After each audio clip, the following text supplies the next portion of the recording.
Friends, welcome in our own teacher channel.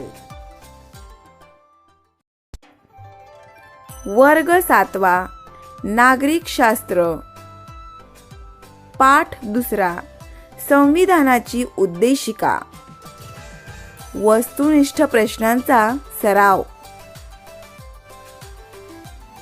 संविधान म्हणजे काय? संविधान म्हणजे राज्यकारभाराचे नियम स्पष्ट करणारा एक महत्त्वाचा दस्तावेज असतो. भारताच्या संविधानाची निर्मिती कोणी केली? संविधान सभेने भारताच्या संविधानाची निर्मिती केली. आपल्या देशाचा सर्वश्रेष्ठ कायदा कोणता आहे? संविधान हा आपल्या देशाचा मूलभूत आणि सर्वश्रेष्ठ कायदा आहे. उद्देशिका काय सांगते? आपणा सर्वांना एक देश म्हणून काय मिळवायचे आहे हे उद्देशिका सांगते. संविधानाच्या उद्देशिकेची सुरुवात कोणत्या शब्दापासून होते? संविधानाच्या उद्देशिकेची सुरुवात आम्ही भारताचे लोक या शब्दांनी होते. भारतावरील ब्रिटिशांची राजवट केव्हा संपली? भारतामधील ब्रिटिशांची राजवट 15 ऑगस्ट 1947 रोजी संपली. भारताला केव्हा स्वातंत्र्य मिळाले? भारताला 15 ऑगस्ट 1947 रोजी स्वातंत्र्य मिळाले.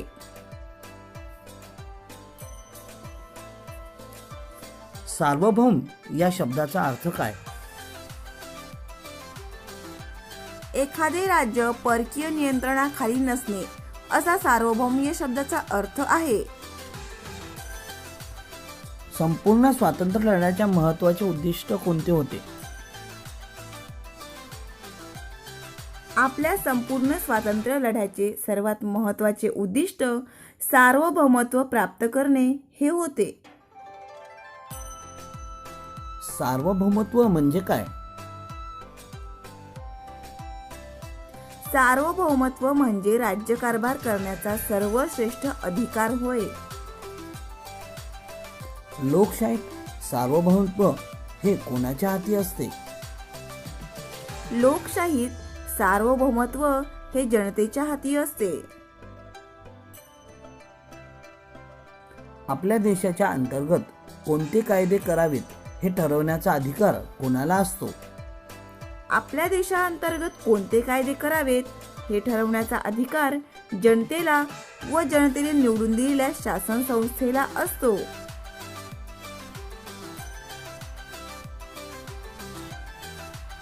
समाजवादी राज्य म्हणजे काय?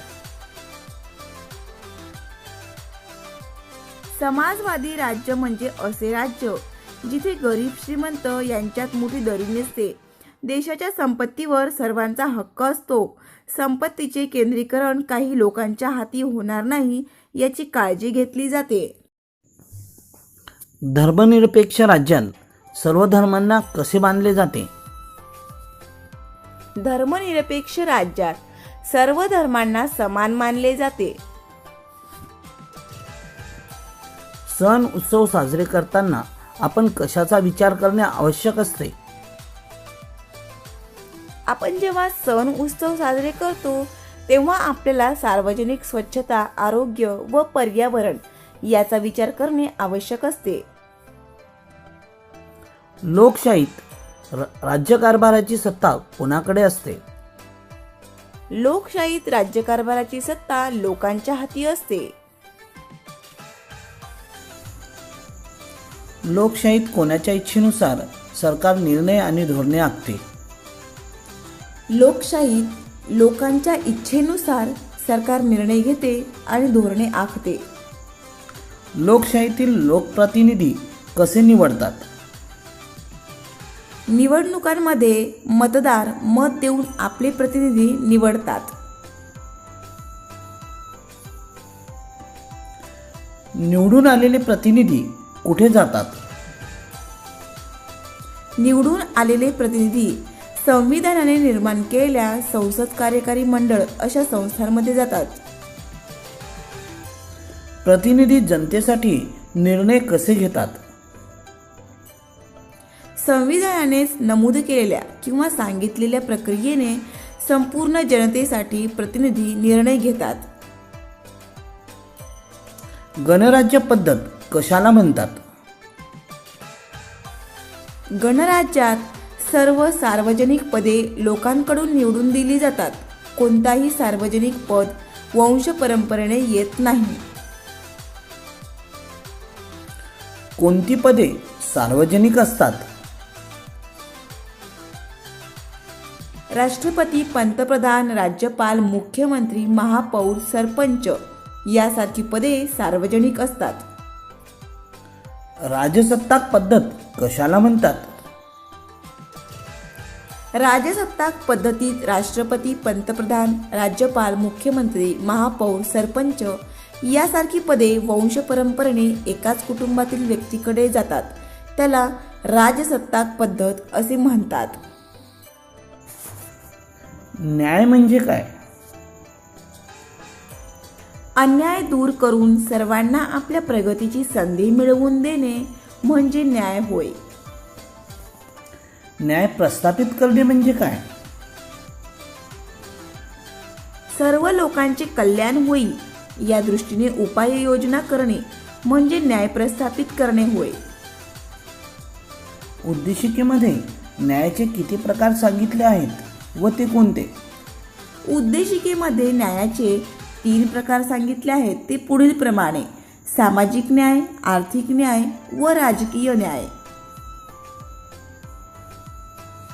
सामाजिक न्याय कशाला म्हणतात? व्यक्तीमध्ये जात, धर्म, वंश, भाषा, प्रदेश, जन्मस्थान अथवा लिंग यावर आधारित कोणताही भेदभाव करू नये. सर्वांचा दर्जा माणूस म्हणून सारखाच असतो.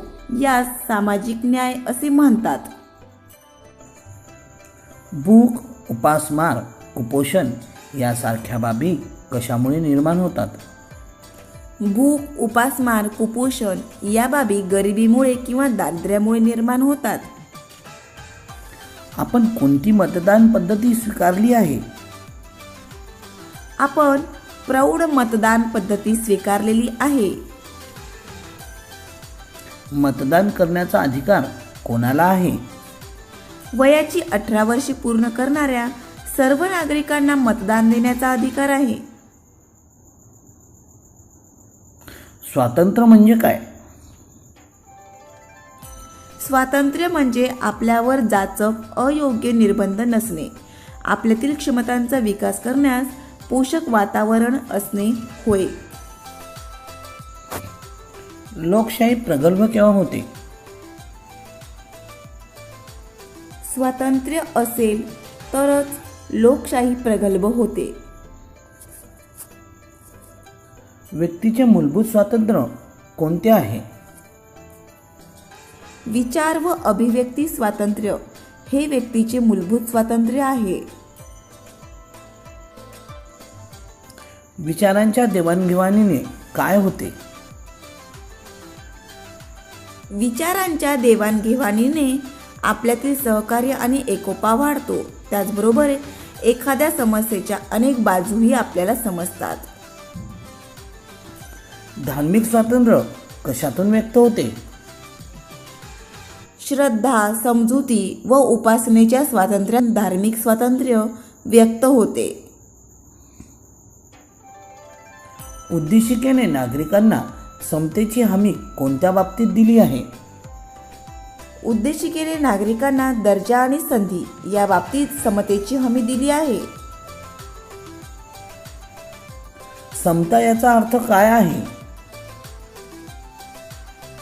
जात, धर्म, वंश, लिंग, जन्मस्थान इत्यादीवर आधारित भेदभाव न करता माणूस बनून सर्वांचा दर्जा समान असेल असा याचा अर्थ आहे.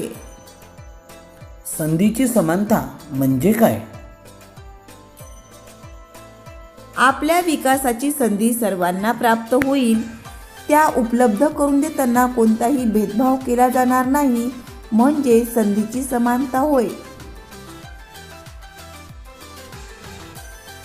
बंधुता असणे म्हणजे काय? बंधुता असणे म्हणजे आपल्या देशातील सर्व नागरिकांविषयी आणि परस्परांविषयी आत्मीयतेची भावना असणे. बंधुभाव परस्पराबद्दल कोणती भावना निर्माण करतो? बंधुभाव परस्परांबद्दल सहानुभूतीची भावना निर्माण करतो.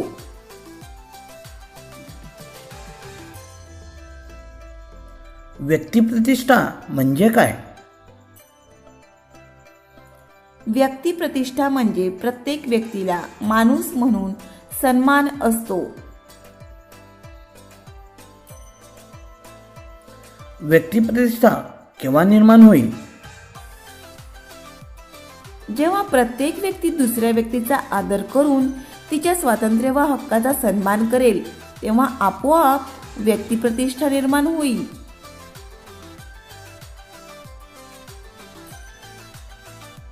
उद्देशिकेचा शेवट कसा होतो? भारताच्या जनतेने हे संविधान स्वतःच अर्पण केले आहे या उल्लेखाने उद्देशिकेचा शेवट होतो. धन्यवाद. व्हिडिओ आवडल्यास लाईक शेअर करायला विसरू नका. जर चॅनल सबस्क्राईब केलेलं नसेल तर सबस्क्राईब करा जेणेकरून पुढील व्हिडिओचे नोटिफिकेशन आपणास जरूर मिळेल.